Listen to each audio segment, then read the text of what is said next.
Hey guys, so this is the second part to your relief sculpture. Okay, our theme that I mentioned to you guys is nature. So I found a picture of an owl here. I printed it out. I hope you have a printer at home. If not, you can find an image out of a magazine or you can draw your own. All right. So your image, you want it to be roughly 8 by 8.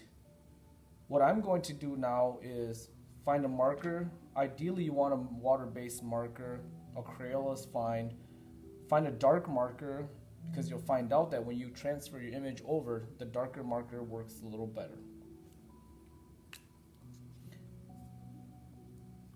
All I'm going to do is try to get the general outline to my image. You can actually get pretty detailed with this as well if you want. So I'll let you decide. The benefit to getting a lot of detail in it is that when it's time to add all of the additional clay or subtract the clay, you have a better idea of where things are.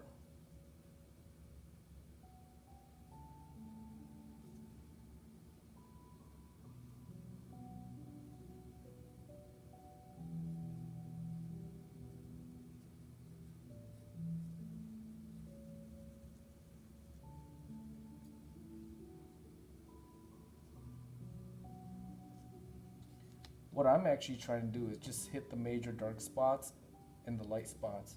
Wherever I'm seeing that gradual or that heavy change in value or detail.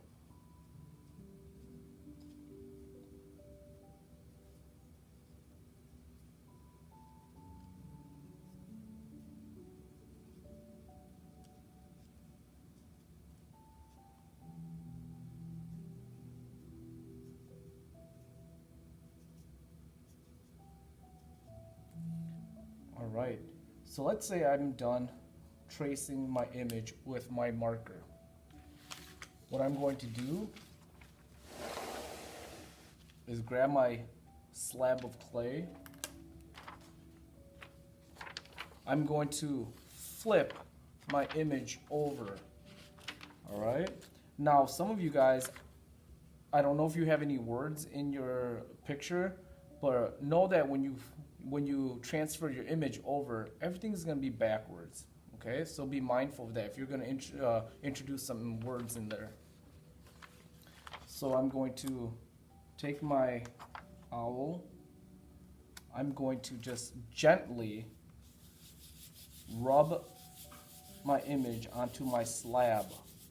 Now, depending on how dry your slab is, you might need to add a little water. What I like to do is kind of flip it back and forth. I don't know if you can see it from up there, but the overall image or the marker is transferring through. Now let's say that my clay is too dry and my image is not working. Like I said, you can actually put a little water on the back. Gently rub it. That'll help transfer the image.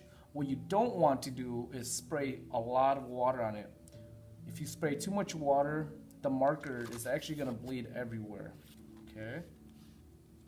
So, a little down here.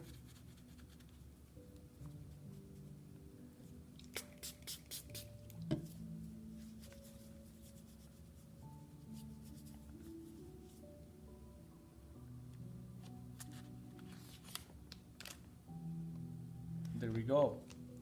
So I'm not sure if you can see this, but that's my owl. All right.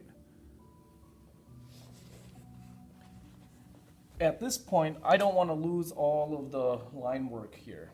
So I'm going to just gently kind of outline or trace my marker. In case I accidentally rub it, you can use a paper clip, an old pencil that's laying around, or the needle tool that I gave you, or the wooden stylus. Be careful how hard you push down. We really don't want to poke all the way through your slab.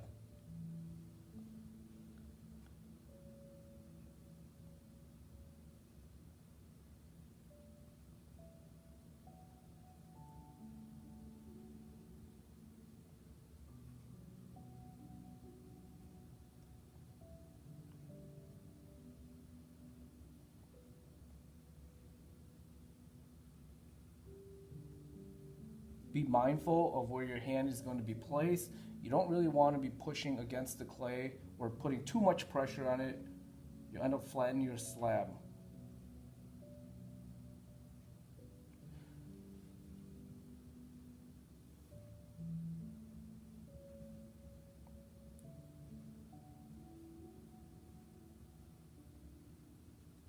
All right, so your reference photo here that you used, don't throw it away. You're gonna have to rely on it for the details, the adding and the subtracting of the clay. So don't throw this away yet, all right? Now, from this point on, you have to decide as an artist, where are you gonna add the clay on to the owl or your image? Where are you gonna subtract the clay? That's for you to decide. Just be mindful. If you're taking away clay, don't take too much, because know how thick your piece of clay is. Okay, remember, at most it's like ½ an inch. As you build on to your relief sculpture here, make sure you're not introducing pockets of air into the clay as you're building up. All right, good luck.